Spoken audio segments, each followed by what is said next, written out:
The black aeroplane. दोस्तों, रात का समय था जब आसमान साफ था और तारों को टिमटिमाते देखा जा सकता था। पायलट को उस देश के ऊपर होने में शांति महसूस हुई जो सोते समय गिर गया था। जब वह फ्रांस से इंग्लैंड के लिए उड़ान भर रहा था, सुबह के 1:30 बज चुके थे और वह अपने परिवार के साथ छुट्टियां मनाने के बारे में कल्पना कर रहा था। जब हवाई जहाज़ फ्रांस में था, पायलट ने पेरिस कंट्रोल कर्मियों को इसकी उपस्थिति और निर्देशों के बारे में सूचित करने के बारे में सोचा। उस समय पेरिस शहर की रोशनी उस पर जल रही थी। उन्होंने नियंत्रण एजेंसी को सूचित किया, जिसके बारे में उन्होंने निर्देश पर आगे निर्देश के साथ जवाब दिया।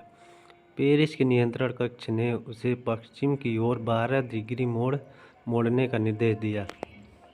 निर्देश प्राप्त करने के बाद पायलट ने काम किया और अंतिम ईंधन टैंक को संचालन में लगाते हुए उनका पीछा किया। इस समय वह अपने परिवार के साथ अपने समय के बारे में सपना देख रहा था और फिर वह गंतव्य बिंदु पर एक संतोषजनक नाश्ता करने के बारे में सोचने लगा। सब कुछ सुनियोजित होने के कारण वह शांत था। अब विमान ने पेरिस के वो पार कर लिया था। जब उसने आकाश में बादल देखना शुरू किया था, बादलों की उपस्थिति ने हवा से यात्रा करना असुरक्षित बना दिया, क्योंकि तूफान की संभावना थी। वे इतने विशाल और गहरे थे कि पायलट ने उनकी तुलना काले पहाड़ों से की। वह जानता था कि वह उन्हें पास नहीं कर सकता, क्योंकि उनके ऊपर जाना असंभव था या अंतिम टैंक में छोड़ दिए गए ईंधन की मात्रा के साथ उन्हें बचाना था।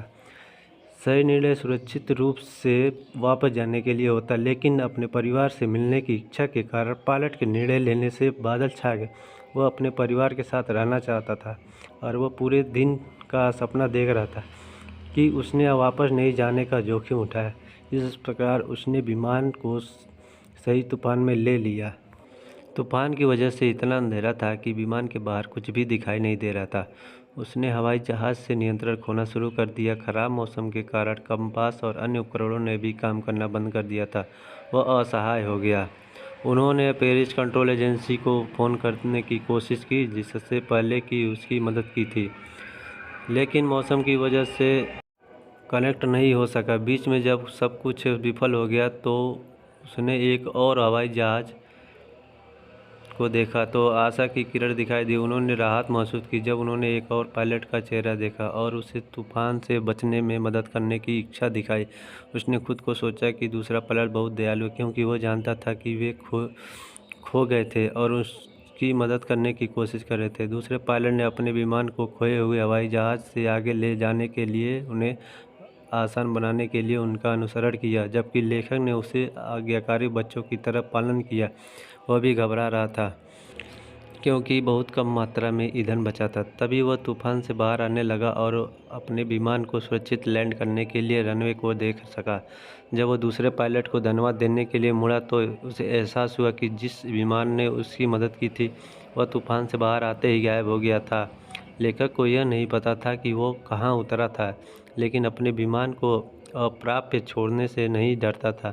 वह दूसरे पायलट के बारे में पूछने के लिए सीधा कंट्रोल रूम में गया। अपने अत्यंत आश्चर्य के कारण महिला ने उसे सूचित किया कि खराब मौसम के कारण उसके पास आकाश में कोई और विमान नहीं था। उसके मन में अनुच्चरित बहुत सारे प्रश्नों से वह चकित रह जाता है। वीडियो को अंत तक देखने के लिए आप लोगों का बहुत बहुत धन्यवाद। वीडियो को लाइक एंड सब्सक्राइब ज़रूर करें, ताकि आगे भी आप ऐसे ही वीडियो देख सकें।